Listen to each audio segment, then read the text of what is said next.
Hey everyone, it's me, Arthur Kade, so Danai Gurira. Opening night, standing ovation. What's going through your mind when you're on stage and you see the reaction from the crowd? It's a lot of gratitude and a lot of like, wow, really? Wow, this is amazing. I don't know what I did to deserve this type stuff. Yeah, but it's joy, a lot of joy.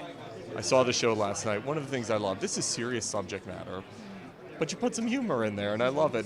Talk to me about injecting that humor and how it kind of doesn't soften it, but it makes the message more powerful, I think. Well, I think actually what it does is it deepens it. If you're laughing, you're going to cry kind of easily too. Gets it in there even more deeply if you're laughing, right? Yeah. Because then you're opening. So I don't want to dirge you. These women are not a dirge. They're full, complex, interesting, fascinating people. So I want to celebrate them. But in terms of what I want to do to an audience, I want you to be disarmed. Then they can really get in there. So yeah, I have to make you laugh and to make you cry. I love, we're going through this stage right now with diversity in Hollywood. So much needs to be done, and you put a show together like this. What type of message is that put out there in terms of saying, hey, it can be done?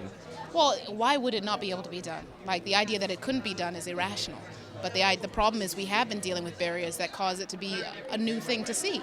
But really, let's just keep going this direction, because it's irrational to not have a global voice constantly penetrating the Great White Way. It should be global voices all the time. Everybody, inclusivity. That's what we need to get towards. That's what we need to just live in comfortably, so that it's not even a big deal when it's all women of color. It happens all the time. That's what we want. We want to be like, oh, that happens all the time. You're right. That's the goal, and that's where we should be. So that's where I want us to get to. 10,000 girls. I love that you've gotten that involved. How did that come about? Well, I mean, it's a fantastic initiative. Really, it's about, we have to, almost like an each one teach one, in order to show young girls what they can do and what, the experiences of the arts are. They have to come and see the arts. You have to know you can do something, and you have to see other people do it to know you can do it, to even have an interest in it. Lupita talked about that with, images on the screen. How seeing Whoopi Goldberg or seeing Oprah Winfrey provoked her to believe oh, I can be an actor. They have to see that. They have to see, oh, I could write, I could direct, to provoke that mind into knowing there are examples before them, that have done it. They can then know they can do it too. Because I tell you, it's surprising, but we're still in a realm where the examples that young girls of color get, or young girls at all get, of various professions they could jump into and excel in, are actually not that often publicized to them. Even if they exist, you don't often see that girl, that woman CEO celebrated, or that woman director, or that woman writer. They're not often out there for these girls to know, oh, I could do that. She does that. So that's, to me, the goal of 10,000 Girls, for those girls to know they can do whatever they want to do with themselves. Before I let you go, you're half of Hollywood's new power couple, Rochon. Has it blown you away? First of all, the success of The Walking Dead, and that was a hookup heard around the world. Did it blow you away? The reaction?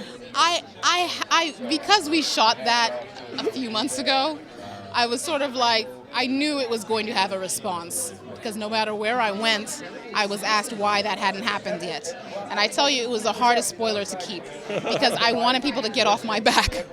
And I also wanted people to be relieved of this frustration they had. I'm like, guys, wait till February 21st, it's all gonna be better, But no, I didn't to anticipate the amount of response it's gotten. Who can anticipate that, How about the success of the show? Does it blow you away? It's still going strong, millions of people. You're part of an enormous franchise now.